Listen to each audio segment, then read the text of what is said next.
మీ అందరికీ శుభోదయం. ఈరోజు మనము మతం గురించి మాట్లాడుకుందాం. మనము సోషియాలజీలో ఏ రకంగా మతాన్ని చూస్తాము, దీంట్లో కార్ల్ మార్క్స్ యొక్క అభిప్రాయాలు ఏంటి? నా పేరు డాక్టర్ అబ్బాస్. ఈరోజు మనము రిలీజియన్ మీద మన సామాజిక శాస్త్రవేత్తలు ఏమేమి మాట్లాడారని కూడా మనం ఈరోజు పాఠంలో తెలుసుకుంటాం. మనందరికీ తెలుసు, మన సామాజిక శాస్త్రంలో ఎమిల్ డర్కీహెమ్, ఆ తర్వాత మ్యాక్స్ వెబర్, కార్ల్ మార్క్స్, ఈ ప్రధానంగా ముగ్గురు చాలా ప్రముఖమైన పాత్ర వహించారు. అది వాళ్ళు సోషియాలజీకి పునాదులు వేయడంలో కానివ్వండి, లేకపోతే సమాజం గురించి చెప్పడంలో కానివ్వండి, లేకపోతే ఇంకా వేరే సమాజంలో ఎకానమీ గురించి కానివ్వండి,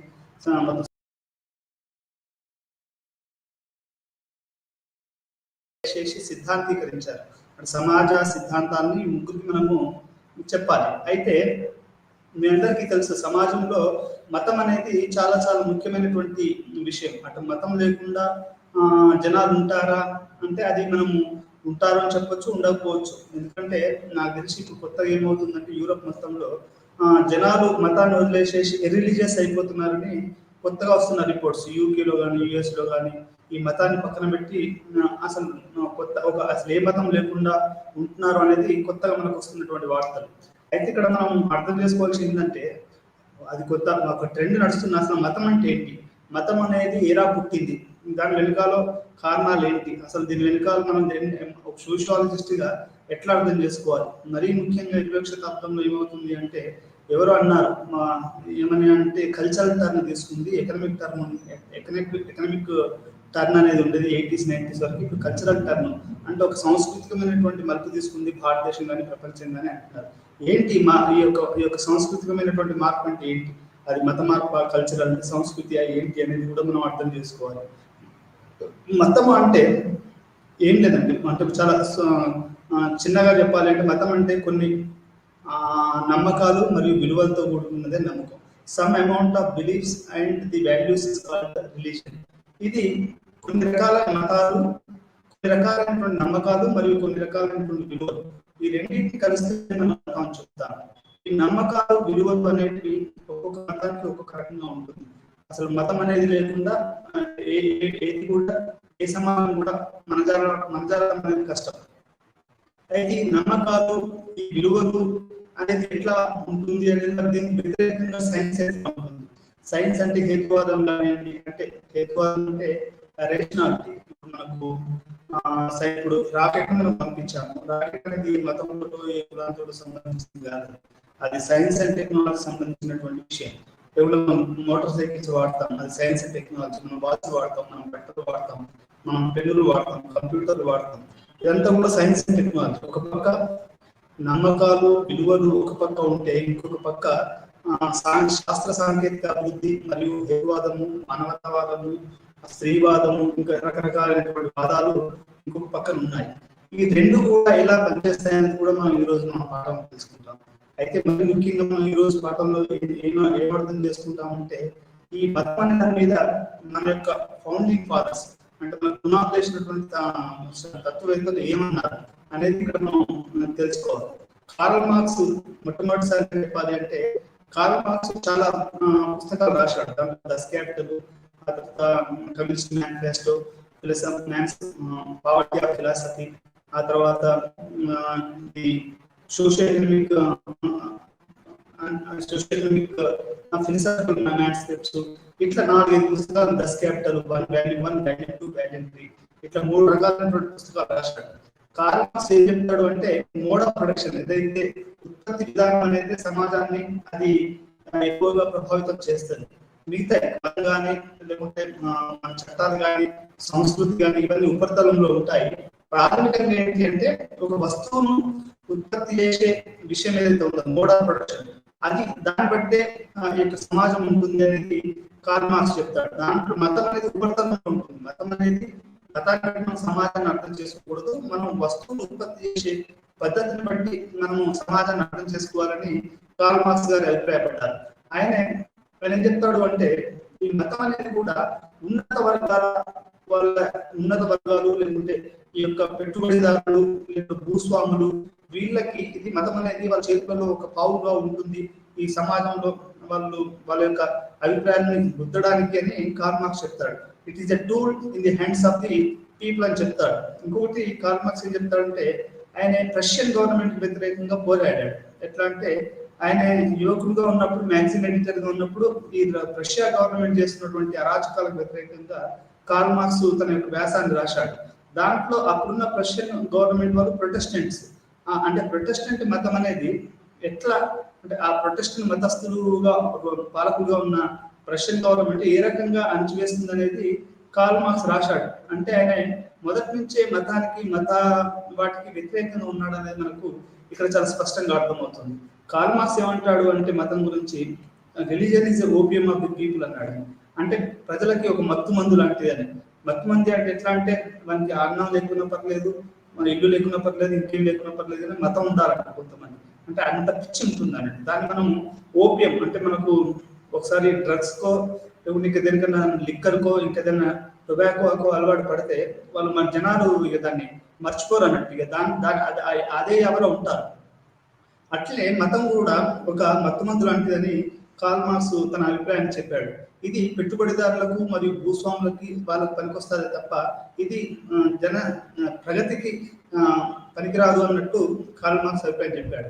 అయితే దీనిపై ఇంకా వేరే వాళ్ళ అభిప్రాయాలు కూడా మనం చూడాల్సి ఉంటుంది. ఇప్పుడు అది ఏమంటే మ్యాక్స్ వెబర్ చాలా సిద్ధాంతీకరించాడు. మతం అంటే ఏంటి, దాని ప్రభావం ఎట్లా ఉంది, వెస్ట్ లో ఎట్లా ఉంది, ఈస్ట్ లో ఎట్లా ఉంది, రేషనలైజేషన్ అంటే హేతువాదం అనేది ఎట్లా సమాజాన్ని మారుస్తుంది, సైన్స్ యొక్క ఇంపాక్ట్ ఎట్లా ఉంది, అంటే సైన్స్ యొక్క పరిజ్ఞానం అది జీవశాస్త్రం కానివ్వండి, మెడికల్ సైన్సెస్ కానివ్వండి, అది ఎట్లా ప్రభావితం చేసింది సోషల్ సైన్సెస్ అనేది కూడా మనకు మ్యాక్స్ వెబర్ అభిప్రాయాలు చెప్తాడు. ఇంకోటి ఎమిల్ దర్ఖేమ్ ప్రధానంగా చెప్పాలంటే ఆయన పునాదులు వేశాడు మతం గురించి చదవడానికి. ఆయన చెప్పినటువంటి టోటమిజము, కలెక్టివ్ కాన్షియస్నెస్, అంటే మతం అనేది ఒక సామూహికంగా వచ్చినటువంటిది అని ఎమిల్ డర్ఖైమ్ చెప్తాడు. ఈ మతానికి పుట్టుక 2 కారణాలని ఆయన చెప్తాడు. ఒకటేమో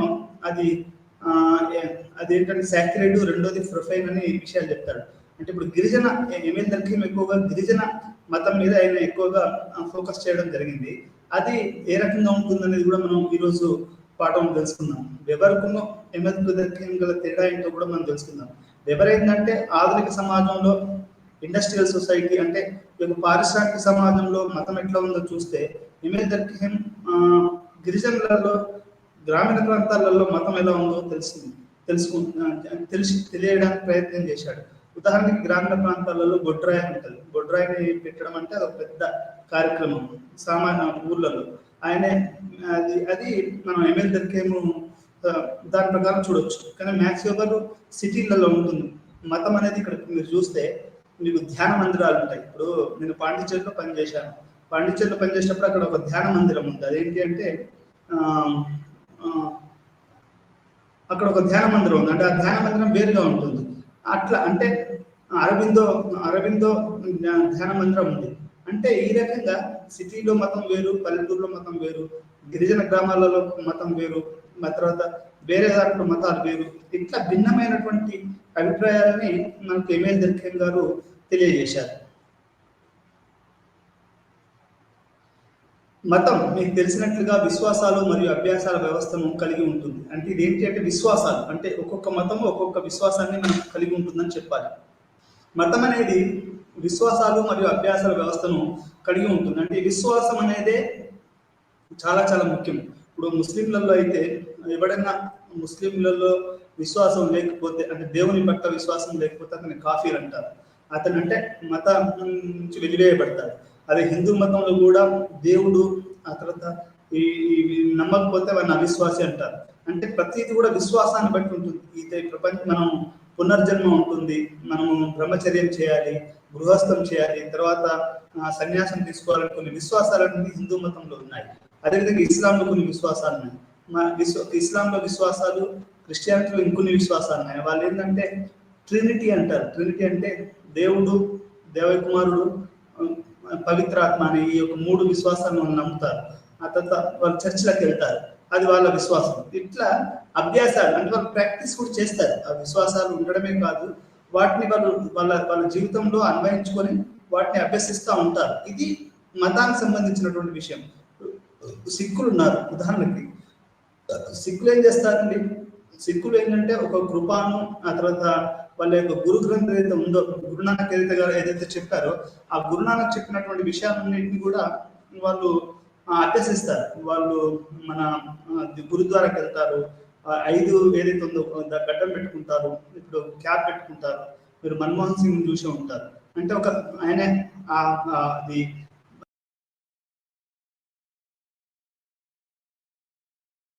కాబట్టి పైన ఆయన క్యాప్ పెట్టుకున్నాడు. ఆ తర్వాత గడ్డం ఉంటుంది, ఆ తర్వాత కృపాన్ ఉంటుంది, ఆ తర్వాత కత్తి ఒకటి ఉంటుంది, తర్వాత కంగ అంటారు మన వెనకాల పెట్టుకున్నటువంటి దువ్వెన. ఇట్లా ఈ 4 రకాలు. ఇది సిక్కుల విశ్వాసం. అదేవిధంగా బౌద్ధులు ఉంటారు. బౌద్ధులు ఏంటంటే వాళ్ళు అసలు ఈ దేవుడు అనేవాడు ఎవడు లేడు, మనిషే, ఈ భూమే ముఖ్యము. మనిషికి దుఃఖం కలుగుతుంది అంటే దానికి గల కారణం ఏంటి అంటే అతనికి ఉన్నటువంటి డిజైర్స్, కోరికలు కానివ్వండి, లేకుంటే అతనికి ఉన్నటువంటి కొన్ని విషయాల వల్ల మనిషికి ఏడుపు. ఇప్పుడు మనిషి ఎందుకు ఏడుస్తాడండి? అమ్మ మనకు డబుల్ రొట్టె కొనివ్వలేదని చిన్నప్పుడు మనం ఏడుస్తూ ఉంటాం. అంటే మనకు ఆ కోరిక ఉంది, ఆ డబుల్ రొట్టె తినాలి అని, కాబట్టి మనం ఏడుస్తాం. అది మీకు సింపుల్. అది బుద్ధిజం నమ్ముతుంది. నీ కోరికలే నీకు దుఃఖానికి కారణం రా బాబు. ప్రపంచంలో ఇంకా నీవు ఏదో జన్మలు, పునర్జన్మలు, బ్రాహ్మణాధిపత్యం ఇట్లాంటివన్నీ ఏమీ లేవు అని మన యొక్క ఇది చెప్తుంది. ఏమని మన బుద్ధిజం చెప్తుంది.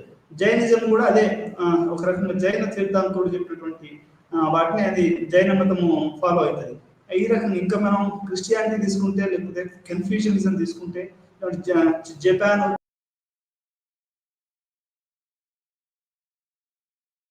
ఇవన్నీ ఫాలో అవుతాయి. దీంతో పాటుగా మనం ఇంకో జుడాయిజం గురించి కొన్ని విశ్వాసాలు మాట్లాడుకుందాం. జుడాయిజంలో జూయిష్ అంటే దాని నుంచే క్రిస్టియానిటీ మరియు ఇస్లాం కూడా వచ్చాయి. జూయిష్ పీపుల్ ఏం విశ్వసిస్తారు? జూయిష్ పీపుల్ ఏం విశ్వసిస్తారు అంటే దేవుని మళ్ళీ సెకండ్ కమింగ్ ఉంది.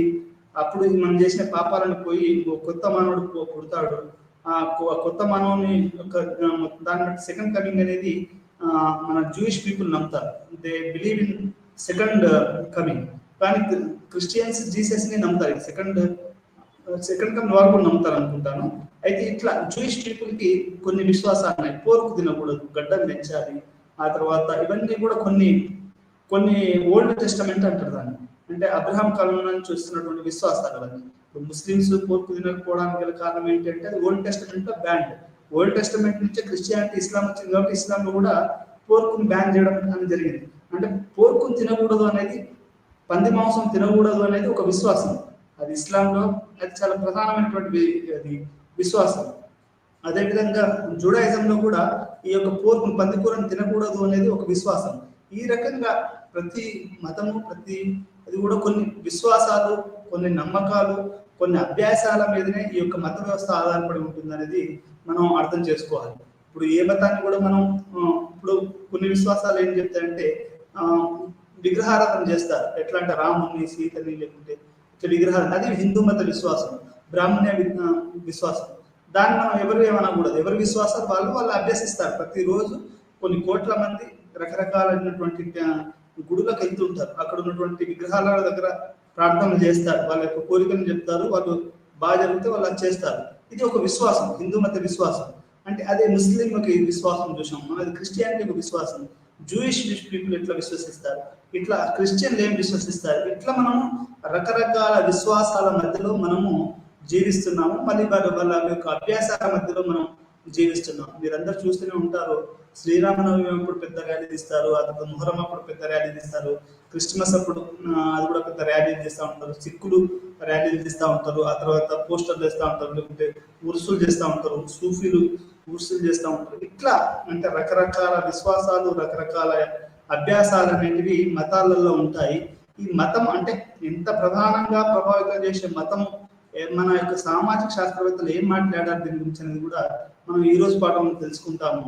ఈ రోజు పాఠంలో ప్రధానంగా ఏంటంటే ఈ యొక్క Karl Marx, Max Weber, Emile Durkheim ఈ ముగ్గురు కూడా యొక్క దీన్ని ఏ రకంగా చెప్పారనేది కూడా మనం తెలుసుకుంటాం. కొన్నిసార్లు ఇది విభిన్నమైన విశ్వాసం యొక్క అనుచరులకు వ్యతిరేకంగా ప్రజలను ఏకం చేస్తుంది. ఒక్కోసారి ఏం చేస్తుంది అంటే ఈ మతము మన విశ్వాసాలంతా ఒకవైపు, ఇంకొక విశ్వాసాలంతా ఇంకొక వైపు, ఇట్లా మనుషుల్ని రెండుగా విభజిస్తుంది. ఈ రోజు ఇప్పుడు భారత ప్రభుత్వం పార్టీషన్ ఆఫ్ ఇండియా సారోస్ అనేది ఒక తాగబెట్టిస్తుంది. అంటే ఎట్లా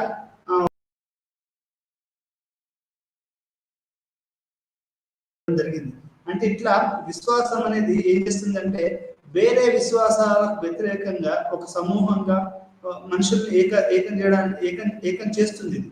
ముస్లిం ఇప్పుడు ప్రపంచంలో ఎక్కడో ఒక డానిష్ కార్టూనిస్ట్ వాడు మహమ్మద్ ప్రొఫెట్ ను ఒక బాంబు ఎత్తి మీద పెట్టుకొని ఉన్నట్టుగా వేశాడు ఒక బొమ్మ. దానికి వ్యతిరేకంగా ప్రపంచవ్యాప్తంగా ఉన్న ముస్లింలందరూ ఏకమై దానికి వ్యతిరేకంగా పెద్ద గొడవలు చేశారు. అంటే దాని అర్థం ఏంటండి, విశ్వాసాలు అనేటివి ఒక అందరిని ఏకం చేసేసి విభిన్నమైన విశ్వాసాల యొక్క వాళ్ళకు వ్యతిరేకంగా ప్రజలను ఏకం చేస్తుంది. వీటిని వివరణ అందించడం ద్వారా మానవ జీవితంలోని విషాదాలు మరియు సంక్షోభాలను ప్రజలు అర్థం చేసుకోవడానికి మతం సహాయపడుతుంది. అంటే ఇట్లా రకరకాలైన సంక్షోభాలు వస్తాయి. ఇప్పుడు పెద్ద సంక్షోభం వచ్చింది అనుకుంది హైదరాబాద్ లో లేకపోతే దేశంలోనే. అంటే ఒక్కొక్కసారి మత సంస్థలు ఈ రంగంలో దూకి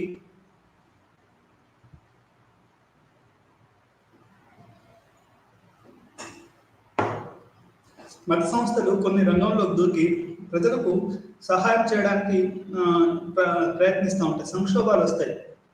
ఇప్పుడు కోవిడ్ వచ్చింది, మీ అందరికీ ఒక బెస్ట్ ఎగ్జాంపుల్ ఏంటంటే కోవిడ్ వచ్చింది. కోవిడ్ వచ్చినప్పుడు రకరకాలైనటువంటి ఆ సంక్షోభాలలో ఎవరు చచ్చిపోయారు ఏంటి అని చూడకుండా కొంతమంది హిందువులైనా కానీ ముస్లింలైనా కానీ క్రిస్టియన్లైనా కానీ వాలంటరీగా ఎవరైనా చనిపోతే వాళ్ళ శవాలను తీసుకెళ్లి ఒక పద్ధతి ప్రకారం వాళ్ళని కూర్చడం జరిగింది. అంటే ఇట్లా సంక్షోభాలు అనేటివి ఈ యొక్క జీవితాల్లోని విషాదాలు సంక్షోభాలు సహా అంతే సంతోషాలను కూడా, ఇప్పుడు ఏదైనా మంచి జరిగింది అనుకోండి, ఆ సంతోషాన్ని పంచుకోవడానికి కూడా ఈ యొక్క మతం యొక్క విశ్వాసాలు పనికొస్తాయి అనేది మనకి ఇక్కడ అర్థం చేసుకోవాల్సిన విషయం. ఇది ఇతర సామాజిక వ్యవస్థలతో సన్నిహితంగా అనుసాదించబడిన ఒక సామాజిక దృగ్విషయం. It is an kind of అంటే వేరే సామాజిక వ్యవస్థలతో, అంటే ఒక హిందువులే కాదు, ముస్లింలే కాదు, క్రిస్టియన్లే కాదు, సిక్కులే కాదు, అసలు ఏ మతాన్ని నమ్మని వాళ్ళు, హేతువాదులు, ఆ తర్వాత కుల నిర్మూలన గురించి పాటుపడేవారు, మత నిర్మూలన గురించి పాటుపడేవారు, కమ్యూనిస్టులు, మానవ హక్కులవేత్తలు, స్త్రీవాదులు, దళితులు, ఆ తర్వాత ఇట్లా రకరకాల వాళ్ళు దీన్ని ఎవరికి నమ్మకపోవచ్చు, ఏ విశ్వాసాన్ని వాళ్ళు నమ్మకపోవచ్చు. వీళ్ళతో కూడా ఈ విశ్వసించే వాళ్ళు సన్నిహితంగా ఉండవలసి ఉంటుంది. ఇది మనం ఇక్కడ అర్థం చేసుకోవాల్సిన విషయం. ఇది ఏ రకంగా ఉంటుంది, ఏ రకంగా కార్ల్ మార్క్స్ అర్థం చేసుకున్నారు అనేది మనం ఈ రోజు పాఠం తెలుసుకుంటాం. మతము, ఆర్థిక వ్యవస్థ మరియు పెట్టుబడిదారు విధానం. అంటే ఇక్కడ మనం ప్రస్తుతానికి చాలా మంది అనుకోవచ్చు 20వ శతాబ్దంలో మనం మతం గురించి ఎందుకు మాట్లాడుకోవాలి సార్, ఏ సినిమా గురించో, ఏ సాంగ్ గురించో, ఏ అమ్మాయి గురించో, అబ్బాయి గురించో, ఏ కల్చర్ గురించో దేని గురించి మాట్లాడుకోవచ్చు కదా, ఈ యొక్క మతం గురించి మాట్లాడుకోవాల్సిన అవసరం ఉందా అంటారు. కానీ ఉంది. ఎట్లా అంటే ఈరోజు పోయింద్రా అనుకున్నటువంటి లేకపోతే అంత పెద్ద ప్రాముఖ్యత లేనటువంటి ఒక మతం ఈ రోజు మన నిత్య జీవితంలో అది మనల్ని వేధిస్తుందని చెప్పొచ్చు. ఈ రోజు రాజకీయాలు మతపరంగా జరుగుతున్నాయి. చాలా విషయాలు, సినిమాలు కూడా కొత్తగా మత రంగులు కొనుక్కొని వస్తున్నాయి. అంటే ఇక్కడ మతము, ఆర్థిక వ్యవస్థ మరియు పెట్టుబడుతున్న విధానానికి దగ్గర సంబంధం అనేది మనకు అర్థమవుతుంది. ఆర్థిక శాస్త్రంలో సాధారణంగా వస్తువుల ఉత్పత్తి మరియు పంపిణీకి సంబంధించింది. ఉత్పత్తి మరియు పంపిణీ ప్రక్రియ రెండింటిలోని మానవులు ప్రత్యక్షంగా పాల్గొంటారు. అంటే ఈ యొక్క ఆర్థిక శాస్త్రం ఏం చేస్తుంది అంటే ఒక వస్తువును ఎట్లా ఉత్పత్తి చేస్తున్నారు, దాన్ని ఎట్లా డిమాండ్ ఉంది. ఇప్పుడు డెల్ కంప్యూటర్సే ఉన్నాయి. డెల్ కంప్యూటర్లు ఎన్ని ఉత్పత్తి ఉన్నాయి, ఎంత దాని యొక్క వినియోగం ఉంది అనే దాన్ని బట్టి అది వాళ్ళు ఉత్పత్తి విధానం అనేది ఉంటుంది. అదే ఇది ఎట్లా ఉంటుందంటే కొన్ని విశ్వాసాలు, ఇప్పుడు మార్కెట్ కూడా ఎట్లా ఉంటుందంటే ప్రజల విశ్వాసాలు, ప్రజల యొక్క కల్చర్ దాని మీద ఆధారపడి ఉంటుంది. ఇప్పుడు ముస్లిం ఉన్న చోట మనం బ్రాండీ బీర్ అమ్మలేము. ఎట్లా అంటే ఆల్కహాల్ అనేది నిషేధం కాబట్టి ఇస్లాంలో, పోర్క్ అమ్మలేము. అంటే దాని అర్థం ఏంటండి, ఇప్పుడు నీకు మార్కెట్ కూడా అంటే పెట్టుబడిదారి విధానం కూడా ఎట్లా ఉంటుందంటే అది మత విశ్వాసాలకు ప్రభావితమై ఉంటుంది అనేది మనం ఇక్కడ అర్థం చేసుకోవాల్సినటువంటి విషయం. ఇప్పుడు మీరు సిక్కుల దగ్గర, సిక్కు కమ్యూనిటీ ఉన్న దగ్గర పోయి బార్బర్ షాప్ పెట్టారు అనుకోండి, అది నడుస్తుంది అంటే నడవదు అది. ఎందుకంటే సిక్కులు ఎవడు గడ్డలు చేసుకోడు, మనం కటింగ్ చేసుకోరు, కాబట్టి నడవదు. అంటే ఇక్కడ నేను చెప్పాల్సింది ఏంటంటే మత విశ్వాసాలకి, ఆర్థిక వ్యవస్థకి మరియు పెట్టుబడిదారి సమాజానికి దగ్గర సంబంధం ఉందనేది మనకు చాలా స్పష్టమవుతుంది. అదేవిధంగా మతము ప్రజల ఆర్థిక మత విశ్వాసాలు అన్ని రకాల మద్యం వినియోగానికి విరుద్ధంగా ఉంటే మద్యం డిస్టర్బెన్స్ సంఖ్య అతిగతి లేకుండా ఉండే అవకాశం ఉంది. ఇప్పుడు మందే ఉంది, మందు అన్ని మతాలు ఉదాహరణకి అసలు మందు అనేది బ్యాన్ చేయాలి, మందు తాగకూడదు ఎవడు. ఎందుకంటే ఇప్పటికీ లెక్కలు ఏం చెప్తున్నాయంటే ఈ యొక్క తాగుబోతుల వల్లనే ఎక్కువ మంది చనిపోతున్నారు. మరణాలు ఎక్కువ. మా ఊర్లో ఉంది దీక్షకుంటలో, మీకు యంగ్ విడోస్ ఎక్కువ అవపడతారు. మరీ ముఖ్యంగా దళితులలో ఈ గుడాంబా తాగడం వల్ల, రకరకాలైనటువంటి సిగరెట్లు, గుట్కాలు ఇవన్నీ అలవాటు ఉండడం వల్ల మీకు ఆయుష్ తగ్గిపోయి, ఇప్పుడు ప్రెషర్ ఎక్కువ ఉండడం వల్ల, డబ్బులు లేకపోవడం వల్ల, భూములు లేకపోవడం వల్ల, ఈ కుల అహంకారం వల్ల, కుల వ్యవస్థ వల్ల, ఇట్లా రకరకాలైనటువంటి అన్ని కలిసి ఎక్కువగా దళిత యువకులు చనిపోతున్నారు. దానికి దళిత స్త్రీలు కానీ, లేకపోతే వేరే కులాల మతాల స్త్రీలు కానీ ఎక్కువగానే విడోస్ ఎక్కువగా ఊర్లలో ఉన్నారు. మా ఊర్లో కూడా ఉన్నారు దీక్షకులు. అని నేను ఎందుకు చెప్తున్నాను ఇది అంటే, ఇప్పుడు మద్యము అలవాటు ఉంది కాబట్టి ఎక్కువగా చావులు ఉన్నాయి. అదే మీరు మతపరంగా మద్యం అనేది తీసుకోకూడదు, తీయలేదు దాన్ని ఎవరైనా నిర్దేశం చేసి మొత్తం ఆపేయమనుకోండి, అదేమవుతుందంటే అసలు అక్కడ డిస్టరీస్ కాదు, ఒక్కొక్క బీర్ షాప్ కానీ, ఒక బ్రాండ్ షాప్ కానీ, గుడాంబా షాప్ కానీ ఏమి ఉండవు. అతి లేకుండా పోతుంది. అంటే దాని అర్థం ఏంటి? ఇప్పుడు మన తెలంగాణ ప్రభుత్వం అనేది, తెలంగాణ అనేది దేశంలోనే నెంబర్ 1 లో ఉంది మందులోను మటన్లో అని. అంటే దాని అర్థం ఏంటి? దీనికి ఎక్కువగా రాబడి మొత్తం మీకు మందు మీదనే వస్తుంది. ఇది కనుక నువ్వు మందు మొత్తం బ్యాన్ చేసావు అనుకోండి, ఏమైతే అతిగతి లేకుండా డిస్టర్బ్ అంటే ఈ మందు అనేది అతిగతి లేకుండా పోతుంది. అంటే నీకు అర్థం ఏంటి అంటే, మత విశ్వాసాలు అనేటివి సమాజాన్ని, పెట్టుబడిదారి విధానాన్ని, ఉత్పత్తి వ్యవస్థని కూడా ఇక్కడ మనకు ప్రభావితం చేస్తాయి. ఇంకొకటి, గిరిజనుల గురించి మనం మాట్లాడుకోవాలంటే, గిరిజనులు ఒకప్పుడు అడవులలో ఉండేవాళ్ళు.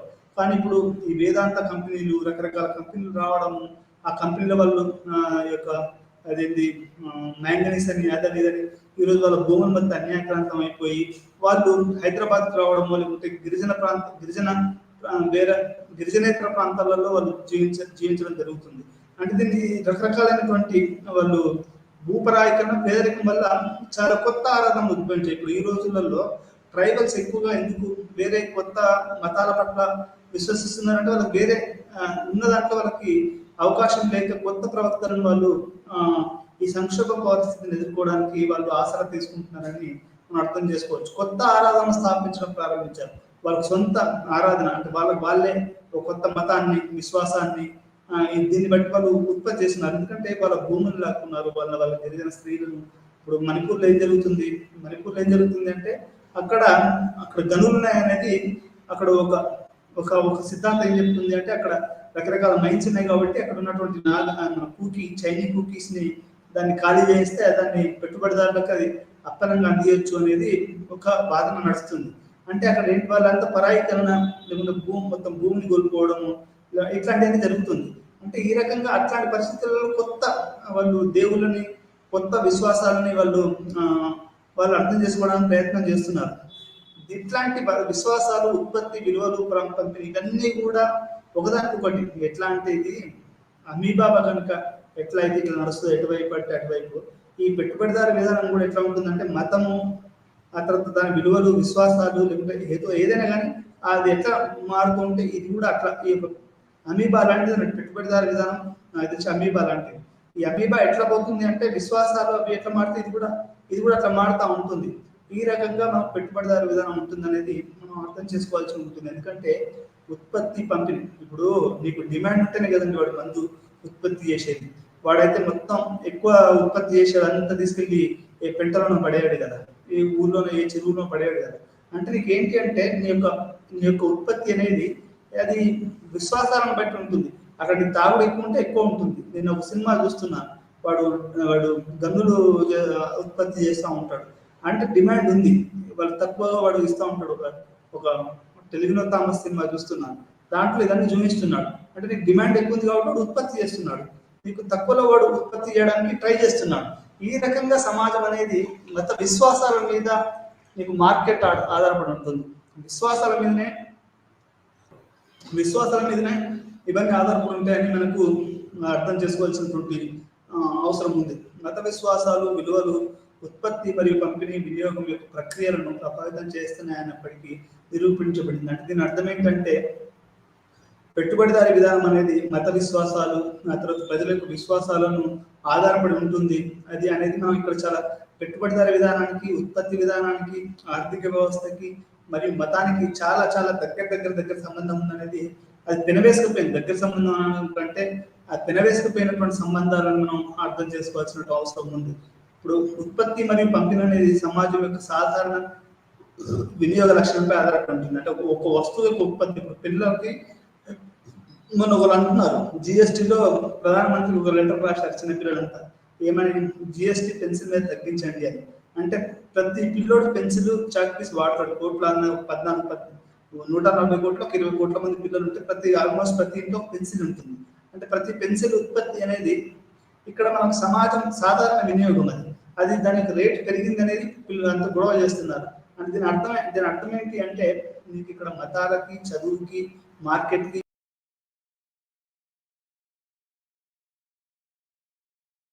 అది లేకపోతే వాళ్ళు అక్కడ డిమాండ్ని బట్టి మీ యొక్క సప్లై అనేది ఉండాలి. ఈ రకంగా సమాజం యొక్క పంపిణీ ఉత్పత్తి ఉంటుందనేది మనం అర్థం చేసుకోవాలి. మతపరమైనటువంటి విషయాలు అనేటివే ఎక్కువగా పెట్టుబడిదారు యొక్క ఉత్పత్తి పంపిణీలను దారితీస్తాయి అనేది మనకు ఇక్కడ అర్థం చేసుకోవాల్సిన విషయం. మతంపై కార్ల్ మార్క్స్ దృక్పథం మతత్వాన్ని అర్థం చేసుకోవడం కంటే పెట్టుబడిదారు క్రమాన్ని అర్థం చేసుకోవడంపై ఎక్కువ శ్రద్ధ చూపించాడు. కార్ల్ మార్క్స్ ప్రపంచవ్యాప్తంగా ఇప్పటికీ నంబర్ 1 ఒక మేధావిగా అతను కొనియాడబడుతున్నాడు. దానికి గల కారణం ఏంటంటే మతం మీద ఎక్కువ కాదు, ఆర్థిక వ్యవస్థ, ఉత్పత్తి అది ఎవరి చేతిలో ఉంది, ఉత్పత్తి సాధనాలు ఎవరి చేతిలో ఉన్నాయి, ఆ తర్వాత ఈ యొక్క ఉత్పత్తిని ఎవరు చేస్తున్నారు, దాన్ని ఎవరు అనుభవిస్తున్నారు, మనిషి పరాయికరణ ఏ రకంగా చెందుతున్నాడు అనే దాని మీదనే కార్ల్ మార్క్స్ ఎక్కువగా ఫోకస్ చేశాడు తప్ప ఆయన ఈ యొక్క మతాన్ని అర్థం చేసుకోవడానికి ఎక్కువగా ఆయన శ్రద్ధ చూపించలేదు అనేది మనకు ఇక్కడ అర్థమవుతుంది. కానీ పెట్టుబడిదారి విధానం పైన సాధారణ అవగాహనలో మార్క్స్ దాదాపు అన్ని సామాజిక సంస్థలపై, ముఖ్యంగా మతం మరియు రాజకీయాలపై విస్తరించి ఉన్న సమాజం యొక్క సాధారణ సిద్ధాంతాన్ని కూడా అభివృద్ధి చేశాడు. ఆయన జనరల్ థియరీ ఆఫ్ రిలీజన్ కూడా కార్ల్ మార్క్స్ అభివృద్ధి చేశాడు. జనరల్ థియరీ ఆఫ్ రిలీజన్ అంటే ఒక మతానికి సంబంధించినటువంటి ఒక సాదా సీదా ఒక సిద్ధాంతాన్ని అయితే మనకు కార్ల్ మార్క్స్ అభివృద్ధి చేశాడు. అది మతం మీదనే కాదు, రాజకీయాలు మతాలు అనేటివి కూడా ఎట్లా ఉంటుంది జనరల్ అనేది కూడా కార్ల్ మార్క్స్ అభివృద్ధి చేశాడు. మార్క్స్ యొక్క సమాజ నమూనా ఆర్థిక పునాదిని కలిగి ఉంది. అంటే కార్ల్ మార్క్స్ కి దేనికైనా ప్రధానమైందంటే ఆయన యొక్క ఆలోచన కానీ ఏ సమాజాన్ని ఆయన ఎట్లా చూస్తాడంటే ఆర్థికవాద దృష్టితో చూస్తూ ఉంటాడు. దాని యొక్క ఆర్థిక మూలాలు ఎక్కడ ఉన్నాయి. నిన్న ఒక పేపర్ చూస్తున్నాను నేను, ఒక ప్రముఖ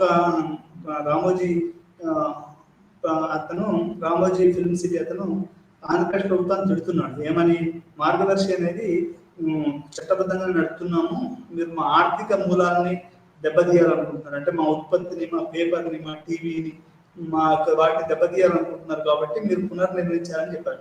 అంటే ఈ ఆర్థిక పునాదులు సమాజానికి ఎక్కడ ఉంటాయి, ఎలా ఉంటాయి, ఉత్పత్తి ఎట్లా ఉంటుంది, ఉత్పత్తి చేసే సాధనాలు, ల్యాండ్, లేబర్, క్యాపిటల్, ఎంటర్ప్రెన్యూర్షిప్ అనే విషయాలు ఎవరి దగ్గర ఉంటాయి, ఈ 4 విషయాలు ఎట్లా పనిచేస్తాయి అనేది మనకు సమాజంపై ఈ రకంగా అవి ఎవరి చేతిలో ఉన్నాయి, కూలీలు ఎట్లా ఉన్నారు, ఆ భూమి ఎంతమంది దగ్గర ఉన్నది, ఎంతమంది నిరుపేదలు ఉన్నారు, అసలు భూమి లేని పేదలు, కూలీ చేసుకునే పేదలు, ఇట్లా వెట్టి చాకరీలో ఉన్నటువంటి వాళ్ళు, ఇట్లా రకరకాలైనటువంటి ఎట్లా ఉంటుంది సమాజం అనేది కార్ల్ మార్క్స్ చెప్పడం జరిగింది.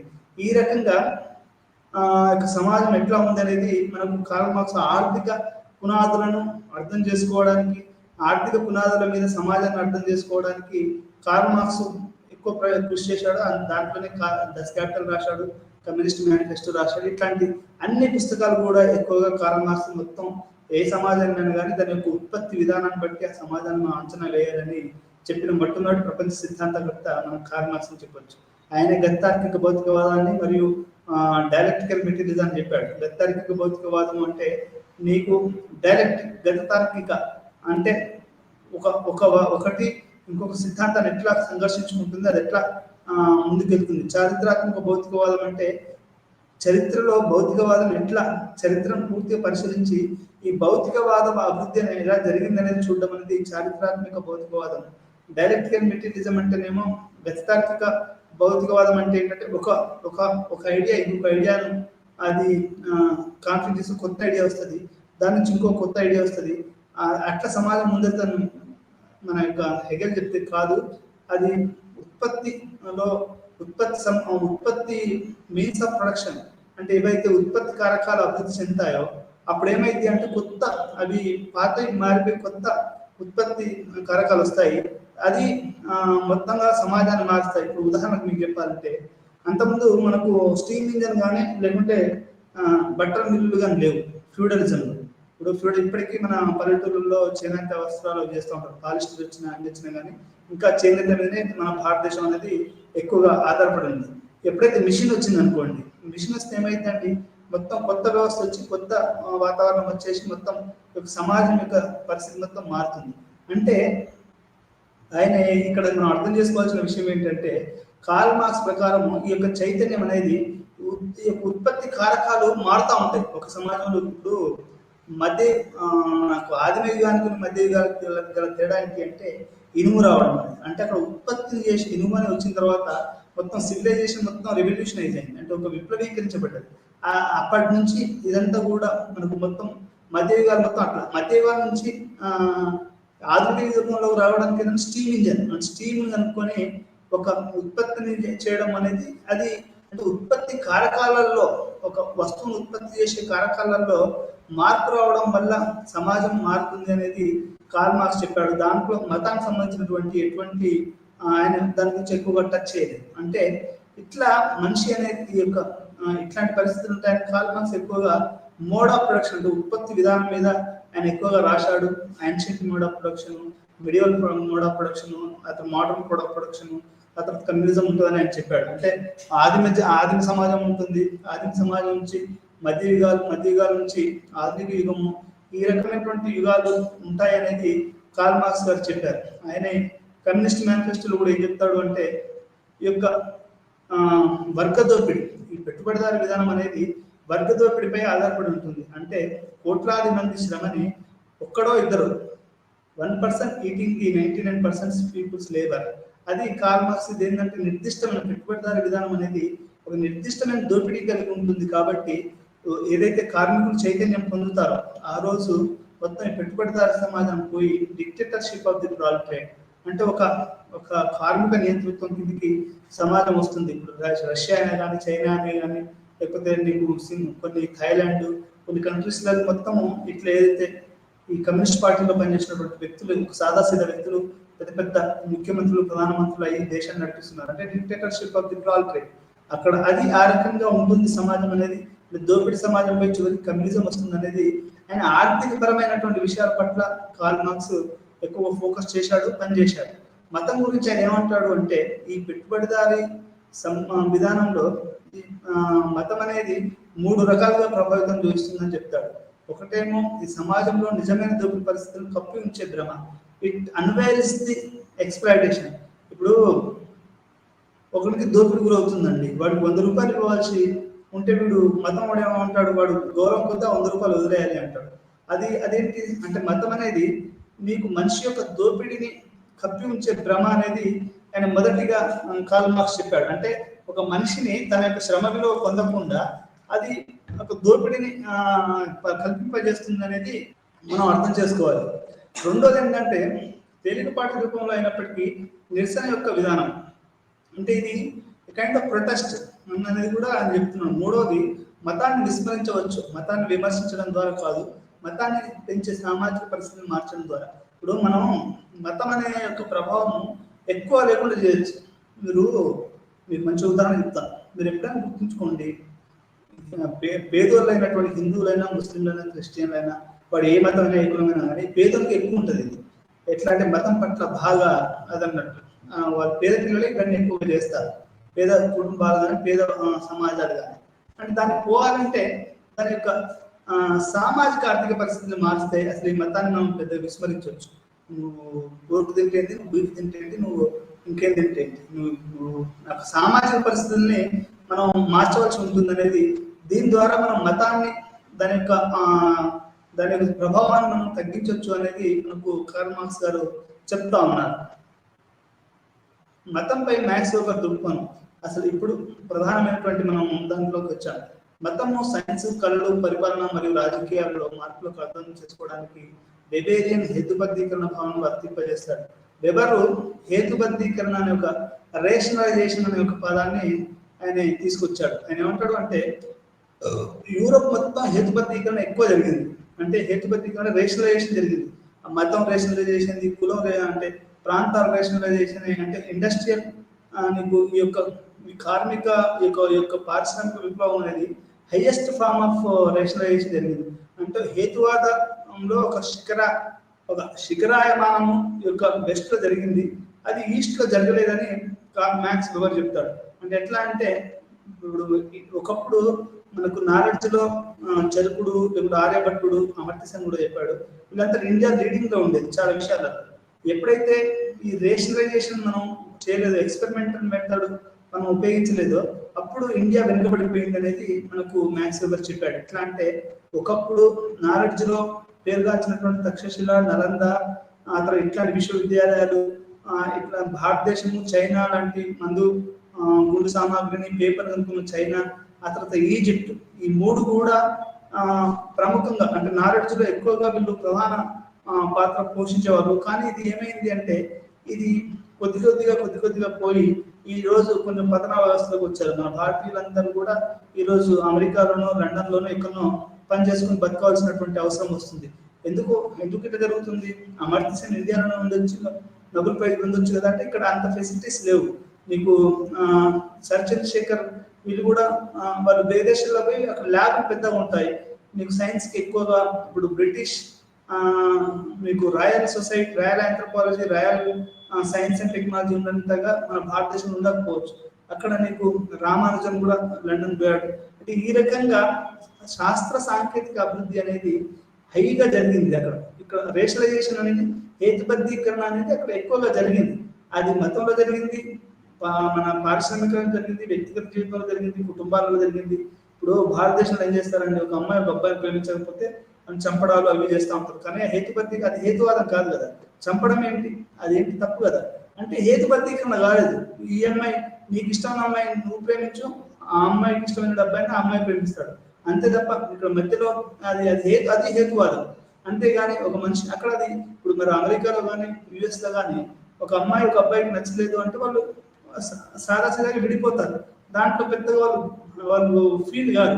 కానీ ఇండియాలో ఏంటి అంటే హేతుబద్ధీకరణ జరగలేదు, ఎమోషనల్ గానే ఉండి హేతుబద్ధీకరణ జరగకపోవడం వల్ల వచ్చినటువంటి మనకు అనాభివృద్ధి జరిగింది. మన భారతదేశంలో కానీ, మన చైనాలో కానీ, లేకపోతే ఈజిప్ట్ లో కానీ, ఈ మూడు ఒకప్పుడు విజ్ఞానంలో వెలిసిన ఈ మూడు కూడా ఈ రోజు ఆ విజ్ఞానంలో కూరుకుపోయి ఉన్నాయని చెప్పుకోవచ్చు. ఎందుకు విజ్ఞానంగా కూరుకుపోతున్నాయి అంటే ఈ రోజు మణిపూర్ కాలుతుంది. ఇంకా అంటే మనం కులాల మతాల మీద ఎక్కువగా ఫోకస్ పెట్టాం, వీటి ఇంతకుముందు ఇంతగా లేకుండే. అంటే మనం ఏమవుతుంది, మనకు హేతువాదం అనేది నశించిపోతుంది, వాడు మనిషి అనే ఒక భావన నశించిపోయి కులాల మతాల పట్ల మనం ఎక్కువగా అవగాహన కలిగి ఉంటున్నాం. అంటే ఈ రకంగా మతము, సైన్స్, కళలు, పరిపాలన, రాజకీయాల మార్పులు అర్థం చేసుకోవడానికి హేతుబద్ధీకరణ వాడాడు. రేషనలైజేషన్ ఎక్కువగా జరిగిందని, పెట్టుబడిదారు విధానం కూడా అత్యధిక స్థాయి ఆర్థిక హేతువాదీకరణ ఉండే పుట్టింది. అంటే ఈ యొక్క ఆర్థిక హేతువాదం అంటే ఒక రూపాయి ఎట్లా ఉపయోగించాలనే దీంట్లో నుంచే పెట్టుబడిదారు విధానం వచ్చిందనేది మనకు ఎంఎల్ డర్కీమ్ గారు చెప్తారు. అభివృద్ధి ప్రక్రియలో ఆలోచన ప్రధాన శక్తిగా మారగలని వెబర్ బాధించాడు మరియు ప్రదర్శించాడు. పెట్టుబడిదారు విధానం అభివృద్ధిలో నిరసన వర్గాల ద్వారా అందించబడిన ఆలోచన ప్రధాన పాత్ర పోషిస్తాయి. అంటే ఇక్కడ అర్థం చేసుకోవాల్సిన విషయం ఏంటంటే ఈ యొక్క పెట్టుబడిదారు విధానం అనేది ఈ యొక్క నిరసన వర్గాలు అంటే ఎట్లయితే వాళ్ళు చేసినటువంటి ఇప్పుడు మనం ఒకటి అంటే ఉదాహరణ చెప్తున్నాను, పెట్టుబడిదారు విధానం ఎట్లా అభివృద్ధి చెందింది అంటే, ఉదాహరణకి ఇందిరాగాంధీ గారిని అప్పుడు కమ్యూనిస్టులకి గొడవ చేసేవాళ్ళు, ఏమని బ్యాంకుల జాతీయకరణ చేయండి, లేకపోతే భూముల్ని పంచాలి, ఇవన్నీ. ఆ తర్వాత రాజభరణాల రద్దు, ఇవన్నీ చేశారు. అయితే దీన్ని మొత్తం ఇందిరాగాంధీ తీసేసుకుని ఆమె ఇంప్లిమెంట్ చేసింది.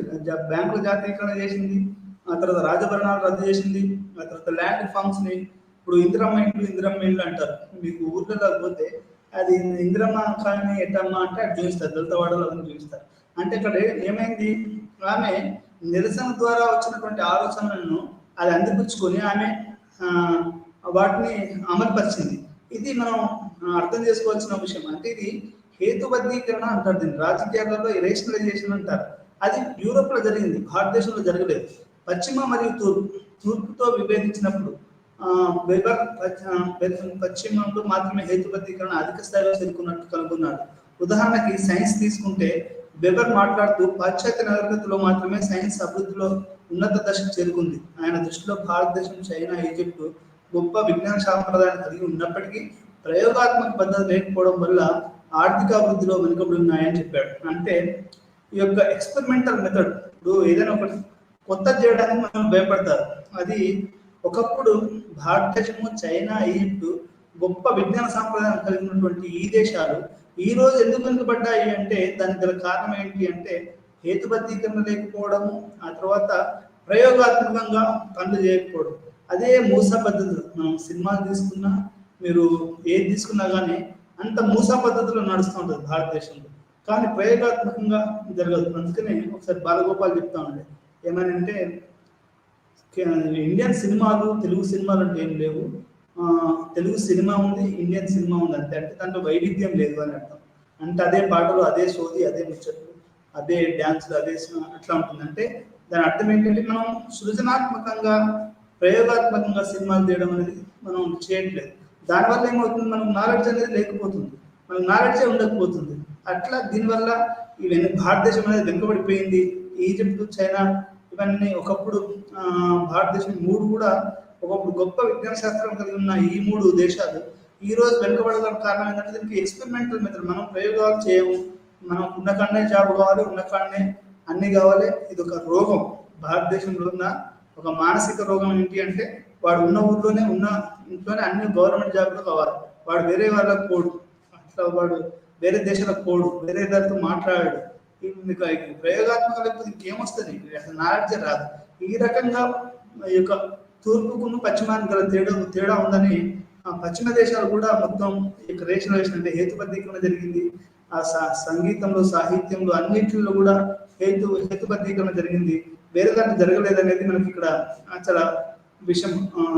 బ్యూరోక్రసీ మరియు పెట్టుబడి వివిధ రంగాల్లో పశ్చిమ దేశాలు హేతుబద్ధీకరణ యొక్క ఉన్నత స్థాయికి చేరుకున్నాయి. వెబర్ ఆవిర్భావం లేదా హేతుబద్ధమైన పెట్టుబడిదారి వృత్తిలో 3 అంశాలను సూచించాడు. మొదటి, స్వేచ్ఛ శ్రమ యొక్క హేతుబద్ధ పెట్టుబడిదారు సంస్థ. అంటే పెట్టుబడిదారు సంస్థ అక్కడ ఎట్లా వచ్చిందంటే నీకు లేబర్ మీద ఎవరు కంట్రోల్ పెట్టుకోడండి. అంటే నువ్వు పని చేస్తే నీకు డబ్బులు ఇస్తారు, లేకుంటే లేదు. అంటే నీ శ్రమ నీ దగ్గర ఉంటుంది. స్వేచ్ఛ శ్రమ యొక్క హేతుబద్ధ పెట్టుబడిదారు అంటే క్యాపిటలిజం విత్ ఫ్రీ లేబర్. అంటే నిన్ను ఎవడు వచ్చి బంధించాడు. నువ్వు ఒక స్టోర్లో పని చేయాలనుకో, 2 hours పని చేస్తావు, 2 hours పని చేస్తే ఇంత అని ఇస్తాడు అంతే. అది నువ్వు అంటే నీ శ్రమకు స్వేచ్ఛ ఉంది, పని చేస్తే డబ్బులు ఇస్తాడు, లేకపోతే నీకు డబ్బులు రావు. అంటే ఇది మొదటిది. ఇది పెట్టుబడిదారు విధానం యొక్క పశ్చిమ దేశాలలో ఈ శ్రమ అనేది హేతుబద్ధీకరణ చెందింది అనేది మనకు ఇక్కడ అర్థమవుతుంది. రెండోది, సాధారణ మార్కెట్ నుండి వేరు చేయబడిన హేతుబద్ధ పారిశ్రామిక సంస్థ. అంటే ఒక ఆర్డినరీ మార్కెట్ నుండి ఈ యొక్క పారిశ్రామిక సంస్థలను వేరుగా చేయబడ్డారు. మూడోది, శాస్త్రీయ పరిజ్ఞానం యొక్క సాంకేతిక వినియోగం. ఇంకోటి టెక్నాలజీ. ఇప్పుడు ఈ యొక్క వెస్టర్న్ కంట్రీస్లలో టెక్నాలజీని ఎక్కువ వాడుతూ ఉంటారు. ఇప్పుడు మనకు టెలిమెడ్, ఇప్పుడు బిఎఫ్ఎక్స్ టెక్నాలజీ ఇప్పుడు మన రాజమౌళి వీళ్ళంతా వాడుతున్నారు. భారతీయుడు అనే సినిమా అది ఎక్కువగా టెక్నాలజీని వాడారు. అంటే మా కమలాసన్కి ఆ ముఖం మొత్తం మార్చేసేసి కొత్త ముఖాన్ని తీసుకురావడానికి అది పెద్ద సాంకేతిక వినియోగం అనేది ఎక్కువగా జరిగింది. అంటే విదేశాలు అంటే ముఖ్యంగా వెస్ట్రన్ కంట్రీస్లలో టెక్నాలజీ యొక్క వినియోగము ఎక్కువగా జరిగిందని మనం అర్థం చేసుకోవాలి. అయితే టెక్నాలజీ మరీ టూ మచ్గా ఉపయోగించడం మంచిదేనా, అది మరి ఎట్లాంటి దారి తీస్తుంది అనేది కూడా మనం అర్థం చేసుకోవాలి. ఎందుకంటే ఈరోజు గన్ కల్చరు, విష సంస్కృతి ఎక్కువగా ఉంది మనకు ఈ దేశాల్లో కూడా తెలుస్తుంది. అంటే 3 ప్రధాన విషయాలు జరిగాయి. ఒకటి, రేషనలైజ్డ్ లేబర్, ఫ్రీ లేబర్. రెండోది, సాధారణ మార్కెట్ నుండి వేరు చేయబడిన హేతుబద్ధ పారిశ్రామిక సంస్థ. అంటే నీకు సాధారణ మార్కెట్ నుంచి అవి వేరుగా ఉన్నాయి. మూడోది, కోకోకోలా కంపెనీ ఉందండి. కోకోకోలా వాడు ప్రొడ్యూస్ చేస్తాడు అంతే. కొన్ని కోట్ల రూపాయలు, మీకు యూజీసీ బడ్జెట్, దేశ బడ్జెట్ కంటే కూడా నాకు తెలిసి కోకోకోలా బడ్జెట్ అనేది చాలా పెద్ద బడ్జెట్, ప్రపంచవ్యాప్తంగా దానికి సంస్థలు ఉన్నాయి. అయితే మూడోది, శాస్త్రీయ పరిజ్ఞానం యొక్క సాంకేతిక విజ్ఞానం, అంటే టెక్నాలజికల్ డెవలప్మెంట్స్. ఇప్పుడు మనకు అమెరికన్ స్పై అంటారు, అమెరికన్ వార్ హెడ్స్ అంటారు. ఇట్లాంటివన్నీ టెక్నాలజీలో యుఎస్ ప్రపంచంలో ఒక రకంగా అది అడ్వాన్స్లో ఉందని మనం చెప్పుకోవచ్చు. Spirit of capitalism. ఎప్పుడైతే 16-17 శతాబ్దంలో ఈ ప్రొటెస్టెంట్ అనే వీళ్ళు క్యాథలిక్స్ అనే వాళ్ళు ఎక్కువగా వాళ్ళు ఈ యొక్క ఆధిపత్యాన్ని సాగించేవారు. వాళ్ళు రాజకీయాలు కానీ పోపు లేకపోతే క్యాథలిక్ చర్చ్ పాప పరిహార పత్రాలు ఇట్లాంటివి ఇచ్చేసేసి ఒక రకమైనటువంటి దాంట్లో ఉండేది. అది మనకు 16-17 శతాబ్దంలో 15-16 శతాబ్దంలో ఇట్లా ఉండేది. అది ఎట్లయితే వాటన్నిటిని ఫ్యూడలిజం పోవడం, మతాలలో మార్పు రావడం, ప్రొటెస్టెంట్ ముఖ్యంగా క్యాల్వినిజం పెట్టుబడిదారి వికాసానికి అనుకూలమైనటువంటి ఆర్థిక నైతికతను కలిగి ఉంది. టైమ్ ఈజ్ మనీ అంటే నీకు ఒక గంట పాఠం చెప్పుకుంటే నాకు 1000 రూపాయలు వస్తాయి అంటే నాకు టైం అనేది నాకు డబ్బులు తీసుకొచ్చింది. Credit is money, credit is money, money gets money అంటే డబ్బును తీసుకొస్తుంది. మరియు క్రెడిట్ ఈజ్ మనీ అంటే నువ్వు ఒక డబ్బును ఇచ్చావు అంటే అది కూడా నీకు డబ్బులు తీసుకొస్తుంది వంటి బెంజమిన్ ఫ్రాంక్లిన్ మాటల సన్యాసి నిరసనవాదం యొక్క సారాంశాన్ని పట్టుకుంటాయి. అంటే ఈ బెంజమిన్ బెంజమిన్ ఫ్రాంక్లిన్ అనే అతను ఈ మాటలు చెప్పాడు. ఏమంటే time is money, credit is money, ఆ తర్వాత money can be get money అంటే ఒక డబ్బును తీసుకొస్తుంది, నీకు అప్పు ఇవ్వడం కూడా డబ్బును తీసుకొస్తుంది. Time is money, money time కూడా మనీ అంటే ఈ బెంజమిన్ కెల్విన్ అనే అతను ఈ మాటల్ని ఈ యొక్క అనే సన్యాసి అంటే ఆయన ఫాదర్ అన్నాడు. ఆయన ఈ యొక్క వాదాన్ని తీసుకొచ్చాడు. అంటే ఇది పెట్టుబడిదారు విధానానికి బాగా పనికొచ్చింది. ఎందుకంటే పెట్టుబడిదారు విధానం కూడా కావాల్సిన టైం, దానికి కావాల్సింది క్రెడిట్, దానికి కావాల్సింది డబ్బు, ఇట్లా డెడ్ క్యాపిటల్ అంటే ఈ మూడు కూడా ఇప్పుడు మనకి ఫినాన్స్ క్యాపిటల్ వచ్చిందంటారు. ఇప్పుడు సార్ మన ప్రొఫెసర్ ఈశ్వరయ్య గారు మాట్లాడుతూ భారతదేశంలో 3 రకాల ఎక్కడైనా ప్రపంచంలో 3 రకాలైనటువంటి ఆర్థిక వ్యవస్థలు ఉంటాయి. ఒకటి మెర్కంటైల్ క్యాపిటల్, ఆ తర్వాత అంటే అప్పుడు వస్తు వినియోగాలు, ఒక వస్తు మార్పిడులు. ఇప్పుడు మా ఊర్లో కూడా ఎవడైనా సబ్బు కొనాలంటే ఒడ్లు పట్టుకొచ్చేవాడు, వాడు డబ్బులు పట్టుకొచ్చేవాడు కాదు, అది మెర్కంటైల్ క్యాపిటల్. ఆ తర్వాత మీకు ఇండస్ట్రియల్ క్యాపిటల్ వచ్చింది, అంటే మనీ ఇట్లా వచ్చింది. ఇప్పుడు ఫైనాన్స్ క్యాపిటల్ అంటే ఇప్పుడు అంత డబ్బు ఇస్తాడు కూడా ఏదైనా చేసుకో. ఇప్పుడు మీకు చైనీస్ యాప్ ఇచ్చే డబ్బుల వల్ల చాలా మంది యూత్ చనిపోతున్నారు. వాడు ఊరికి కాలింగ్ చేయడము, డేటా అంతా చోరీ చేయడం వల్ల చాలా మంది ఆత్మహత్యలు చేసుకోవడం జరుగుతుంది. ఇప్పుడంతా ఫైనాన్స్ క్యాపిటల్ వచ్చింది. అంటే ఈ బెంజమిన్ ఫ్రాంక్లిన్, బెంజమిన్ కెల్విన్ ఏదైతే ఉన్నాడు, ఏదైతే ఈ సన్యాసి ఉన్నాడో, ఈ సన్యాసి వల్ల ఈ పెట్టుబడిదారు విధానం వచ్చింది అనేది మనకు ఇక్కడ అర్థమవుతుంది. అంటే ఈ సన్యాసులు ఎంత డేంజరస్ అని మనకు అర్థమవుతుంది. అంటే ఈ యొక్క మత పెద్ద అంటే వాళ్ళు మంచి చేయొచ్చు కాదనట్లేదు, కానీ ఈ యొక్క మతాచార్యులు చేసినటువంటి ఈ యొక్క అనేది ఇది పెట్టుబడిదారు విధానానికి బాగా పనికొచ్చాయనేది ఇక్కడ మనకు అర్థం చేసుకోవాలి. కానీ ఇప్పుడు నిరసనవాదం వచ్చిన తర్వాత సంపాదన ఒక పుణ్యం అవుతుంది. అంటే ఈ రకంగా ఒకప్పుడు డబ్బు సంపాదించడానికి పాపంగా చూసేవాళ్ళు, కానీ ఇప్పుడు డబ్బు సంపాదించకపోతే పాపం. నువ్వు ఎక్కువ డబ్బు సంపాదించి నువ్వు పాపం చేసినట్టు. దీనిలోనే ఒక ముగింపు, అతని కాలింగ్లో ఒక నైపుణ్యాన్ని చూపుతుంది, శ్రమ కూడా అంతం అవుతుంది. ప్రొటెస్టెంటిజం తర్వాత ప్రజలు చాలా సంపాదించారు, కానీ విలాసంతంగా ఖర్చు చేయలేదు. ప్రజలు కష్టపడి పనిచేశారు, కానీ విలాసంతంగా తినరు. అంటే ఈ యొక్క ఏదైతే ఈ సన్యాసి చెప్పినటువంటి ఈ యొక్క ప్రొటెస్టెంట్ అది ఉందో, ప్రజలు కష్టపడి పనిచేశారు కానీ విలాసంగా బతకలేకపోయారు. ఆ తర్వాత ప్రజలు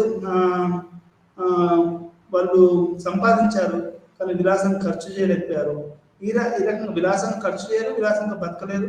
ఇది ఈ రకంగా ప్రొటెస్టాంటిజం అనేది అక్యుమిలేషన్కు దారితీసింది. అంటే ఎట్లా అంటే అది ఎక్కువగా డబ్బులు సంపాదించిన, కోట్లున్నాడు 2 కోట్లు, 2 కోట్లు, 100 కోట్లు, 1000 కోట్లు, 1,00,000 కోట్లు, ఇట్లా హైదరాబాద్ అనేది కొన్ని కోట్ల మందికి కోట్ల రూపాయలు ఉన్నాయి. ఇప్పుడు చిరంజీవి అన్నాడు, అతను ఒకప్పుడు సాదాసీదాగా ఉండేవాడు, కానీ ఈరోజు కోటీశ్వరుడు. రజనీకాంత్ అంతే, ఒక సిగరెట్, ఆ తర్వాత ఒక చిన్న వెస్పా, ఒక చిన్న ఫ్లాట్ చాలనుకున్నాడు చెన్నైలో, కానీ ఈరోజు ఒక మొత్తానికి సౌత్ ఏషియాలో ఒక బిగ్గెస్ట్ పెయిడ్ యాక్టర్గా నాకు రజనీకాంత్ ఇప్పుడు జైలర్ హిట్ అయిందని అంటున్నారు. దీని వెనక ఇదంతా ఏంటి అంటే ఇదంతా కష్టపడి పనిచేయడము, కానీ కష్టపడి తినరు, విలాసవంతంగా బాగా సంపాదిస్తారు. ఇది ఈ యొక్క పెట్టుబడిదారి విధానానికి స్పిరిట్ ఆఫ్ క్యాపిటలిజం అంటే దీని ఆత్మ ఈ కెల్విన్ చెప్పినటువంటి కెల్విన్ అనే సన్యాసి మత గురువు చెప్పినటువంటి దాంట్లో దీని యొక్క ఆత్మ ఉంది అనేది మనకు ఇక్కడ అర్థమవుతుంది. దాంట్లో ప్రధానంగా 3: time is money, credit is money, money gets money. Time is money, credit is money and money gets money. ఈ 3 సూత్రాలు ఏదైతే కెల్విన్ చెప్పాడో ఇది ప్రధానంగా ఈ యొక్క ఈ పెట్టుబడి ఆధారపడి ఉంది. ఈ ప్రొటెస్టాంటిజం, క్యాల్వినిజం అనేది ప్రొటెస్టెంట్ మతంలో ఉన్నటువంటి క్యాల్వినిజం అనే ఈ యొక్క మతాచార్యుడు చెప్పినటువంటి ఈ యొక్క వాదం అనేది బాగా వంట పట్టించుకుంది. ఇది మన పెట్టుబడిదారి విధానం. దాని వల్లనే ఇదంతా జరుగుతుంది. జనాలు బాగా సంపాదిస్తారు. వాడికి ఇప్పుడు పుల్లారెడ్డి ఉన్నాడు, ఒక ఉదాహరణ చెప్పి నేను దీని గురించి ముగిస్తాను. పుల్లారెడ్డి ఉన్నాడు, బాగా సంపాదించాడు కానీ వాడు తినలేడు, వాడికి షుగర్. ఆ తర్వాత విలాసంగా బాగా సంపాదించాడు కానీ వాడు విలాసంగా తినలేడు. అక్కడ ఎందుకు ఇదంతా జరిగిందంటే వాడు టైంని, అతను క్రెడిట్ని, అతను మనీ గెట్స్ మనీ, ఇట్లాంటి 3 సూత్రాలు అనేవి మనకు తెలిసో తెలియకుండానో ఈరోజు ప్రపంచవ్యాప్తంగా ఈ 3 సూత్రాలు, ఈ కెల్విన్ చెప్పినటువంటి ఈ 3 సూత్రాలు కూడా ప్రజల మనసావాచ కర్మను పాటిస్తున్నారని మనం చెప్పుకోవచ్చు.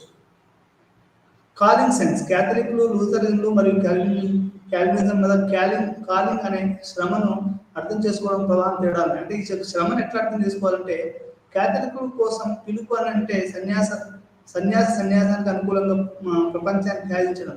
అయితే లూథరన్ పెట్టుబడిదారి వికాసానికి అవసరమైన విలువలు సహజమైనవి కావు, కానీ చారిత్రాత్మక అభివృద్ధికి ఫలితం. మూడవది, వారిద్దరు కొత్త పెట్టుబడిదారి వ్యవస్థ తరగతులుగా అని అంగీకరించారు. ఈ యొక్క క్యాథలిక్లు, లూథరన్లు మరియు క్యాల్వినిజం మధ్య కాలింగ్ అనే శ్రమను అర్థం చేసుకోవడం ప్రధాన తేడాలు. క్యాథలిక్ చర్చ్ కోసం పిలుపు అంటే సన్యాసానికి అనుకూలంగా ప్రపంచాన్ని త్యాగించడం అనేది క్యాథలిక్. లూథరన్లు ఏమంటారు అంటే పెట్టుబడిదారి విధానానికి అవసరమైన విలువలు అవి సహజమైన లూథరన్లు, కానీ చరిత్ర అభివృద్ధి యొక్క ఫలితం. మూడవదిగా, వారిద్దరు కొత్త పెట్టుబడిదారి వ్యవస్థ తరగతులుగా అని అంగీకరించారు. అంటే ప్రొటెస్టెంట్లకి కాలింగ్ అంటే ఏంటంటే, నువ్వు ఒక పని, నీకు ఇష్టమైన పని ఒకటి తీసుకో, ఆ పని తీసుకున్న తర్వాత దాంట్లో నువ్వు పని చేస్తావు. నేను నాకు గెస్ట్ ఫ్యాకల్టీ చేసిన పర్మనెంట్ ఫ్యాకల్టీ వస్తుందని కదా నా ఆశ, దాంట్లో పని చేస్తావు, అది నాకు కాలింగ్ అనుకోండి. అదే మనం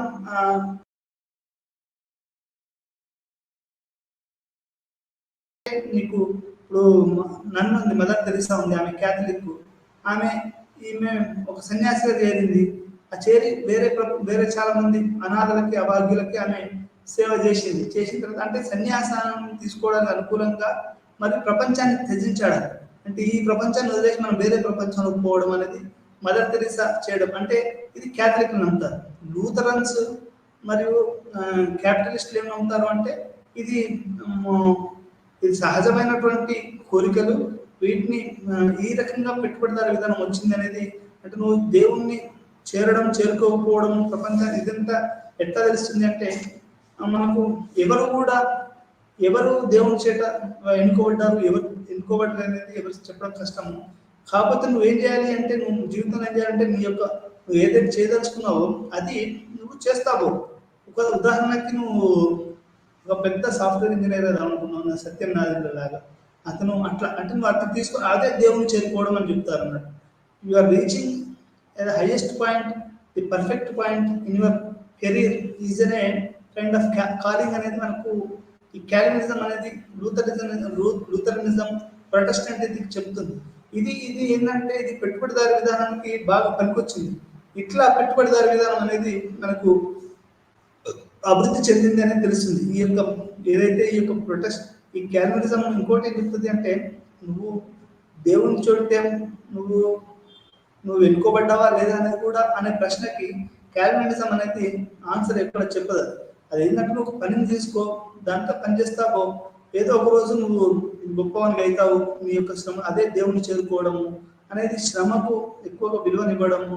ఆ తర్వాత reinvestment, time is money, limitedness, ఇవన్నీ సూత్రాలు కూడా పెట్టుబడిదారి విధానానికి చాలా చాలా పనికొచ్చాయి. ఇవి పెట్టుబడిదారి విధానానికి కొత్త పునాదులు వేసేసి అవి తీసే అనేది మనకు మ్యాక్స్ వెబర్ గారు చెప్పారు. క్యాల్వినిజం మరియు వర్డ్లీ సన్యాసం. కాల్వినిజం సైద్ధాంతిక ఉత్పన్నమైన పెట్టుబడిదారి స్ఫూర్తిని అర్థం చేసుకునేందుకు డాక్ట్రిన్ ఆఫ్ ప్రిడెస్టినేషన్ కీలకమైంది. డాక్ట్రిన్ ఆఫ్ ప్రిడెస్టినేషన్ అంటే నీ యొక్క జీవితాన్ని ముందే దేవుడు నిర్ణయించాడు.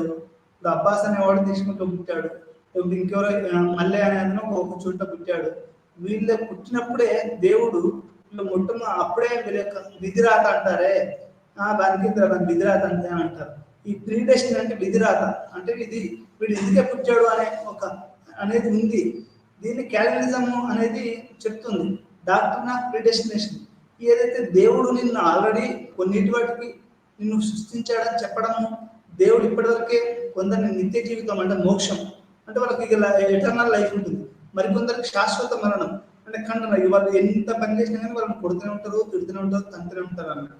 అంటే ఇట్లా అర్థం ఏంటి అంటే కొన్ని జీవితాలు దేవుడు మొదటి నుంచే ఎన్నుకున్నాడు.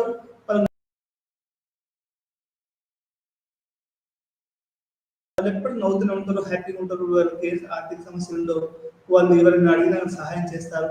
మిగతా వాళ్ళకి ఇంకొంతమంది ఎప్పటికీ ఏడుపులు, పెడబొబ్బలు, దోపిడీలు, అబాటి గురించి మాట్లాడాలంటే ఏంటి అంటే ఇది ఎందుకు జరుగుతుందని ఏం చెప్తుంది అంటే క్యాలవినిజం చెప్తుంది అంటే ఆల్రెడీ దేవుడు నీకు ప్రీడెస్టినేషన్ అంటే నిత్య జీవితమా, నిత్య నరకమా, మరణ శాసనమా, ఇట్లా రెండింటిని ఎన్నుకున్నాడు అనేది సిద్ధాంతం చెప్తుంది. దేవునిచే ఎన్నుకోబడిన వారు దేవుని అదృశ్య చర్చిని ఏర్పరుస్తారు. అదృశ్య చర్చిని అంటే ఎవరైతే దేవునితో ఎన్నుకోబడ్డారో వాళ్ళందరూ కూడా దేవుడు కొత్త అదృశ్య చర్చిని ఏర్పరుస్తారు. క్యాలవిన్ ప్రకారం దేవుని ప్రణాళిక తెలుసుకోవడం అసాధ్యం, మరి అది తెలుసుకోవడం మంచిది కాదు. ఎందుకంటే మోక్షం కోసం వారిచే ఎన్నుకోబడిన వారికి వారు ఏం చేసినా భగవంతుని అనుగ్రహం లభించదు. అంటే ఇక్కడ మరి మనం ఎట్లా పుట్టాము, దేవుడు మనకేమి ఇచ్చాడు అనేది మనం తెలుసుకోవడం కూడా మంచిది కాదు, అసాధ్యం అని చెప్తున్నాడు. ఎట్లా అంటే మనం చాలా కష్టం అని చెప్తున్నాడు. అట్లా కాకుండా వాళ్ళు ఎన్నుకోబడిన వారికి వారు ఏం చేసిన భగవంతుని అనుగ్రహం లభించదు. అంటే మనం ఎన్ని చేసినా అంటే దేవుని ప్రసన్నం పొందాలని 100 కొబ్బరికాయలు కొట్టు, లేకుంటే నేను 5 సార్లు నమాజ్ చేసిన, పెద్ద క్యాప్ పెట్టుకుని గడ్డ పెట్టుకుని మొత్తం దేవుడే అనుకున్నా నాకు మోక్షం దొరకకపోవచ్చు. లేకపోతే కొంతమందికి అసలు ఏం చేసినా మోక్షం దొరకవచ్చు. అంటే నీకు మోక్షం నీకు ఉందా లేదా, అసలు పుట్టడంతో నువ్వు మోక్షంగా పుట్టావా, లేకుంటే అంటే ఆ టైంలో ఏదైతే ఉందో అట్లా దాన్ని మనము ఆ నిత్య జీవితం అనేది అర్థం చేసుకోవాలి. ఇప్పుడు ఖండన, వాళ్ళు పుట్టడంతో వాళ్ళు సమస్యలు ఎదుర్కొంటూ ఉంటారు. ఈ రకంగా ఖండించబడిన జీవితాలు, మోక్షీకరించబడిన జీవితాలు ఉంటాయనేది మనం అర్థం చేసుకోవాలి. ఎందుకంటే మోక్షం కోసం వారి ఎన్నుకోబడిన వారికి వారు ఏం చేసినా భగవంతుని అనుగ్రహం లభిస్తుంది. ఎన్నైనా చేయి, ఒకవేళ నువ్వు ఖండనకు గురైతే నువ్వు ఏం చేసినా అంతే ఉంటుంది. మానవుడు తాను దేవునిచే ఎన్నుకోబడ్డానని మరియు దేవుని హామీ కొరకు పనిచేయాలని విశ్వసించాలి. అంటే మనిషి అనేవాడు నేను ఏదో పనికి దేవునితోటి, అసలు ఈ భూమికి రావడమే ఏదో దేవుని ప్రక్రియ, మనం ఏదో పని మీద నేను పుట్టాను, ఆ దేవుని పని నేను చేయాలి అని ఒక విశ్వాసాన్ని కలిగి ఉన్నప్పుడు ఏమవుతుందంటే తాను యొక్క అది నిరూపించుకోవాల్సినటువంటి అవసరం ఉంటుంది. ఇప్పుడు నేను ఒక మంచి టీచర్, సోషియాలజీ టీచర్ అయినా అనుకోండి, నేను మంచిగా విశ్వసించాను, నేను అది దేవుని విశ్వాసాన్ని నిలబెట్టుకున్నట్టు అవుతుంది. ఇది మనకు క్యాల్వినిజం చెప్తుంది. ఎటువంటి సమాధానం ఉండదు, నేను అసలు దేవునితోటి నిత్య జీవితం మోక్షం పొందానా లేకపోతే ఖండన పొందానా అనేది మనం ప్రయత్నం చేయడం కూడా మనం తప్పు. ఎందుకని ఇది క్యాల్వినిజం చెప్తుంది. అంటే ఇది వరల్డ్లీ సన్యాసం, అంటే నువ్వు ఈ ప్రపంచాన్ని త్యజించాలి, నువ్వు పనిచేయడం అంతే. ఎప్పటికీ వర్క్ ఈజ్ వర్షిప్. అంటే నువ్వు ఏదైతే ఇది అనేది వరల్డ్ అంటే ఈ ప్రపంచాన్ని వదిలేసినంత సుదీర్ఘంగా నువ్వు పనిచేసినప్పుడు నీకు ఈ ప్రపంచంలో నీకు ఇది ఇట్లా విశ్వాసాన్ని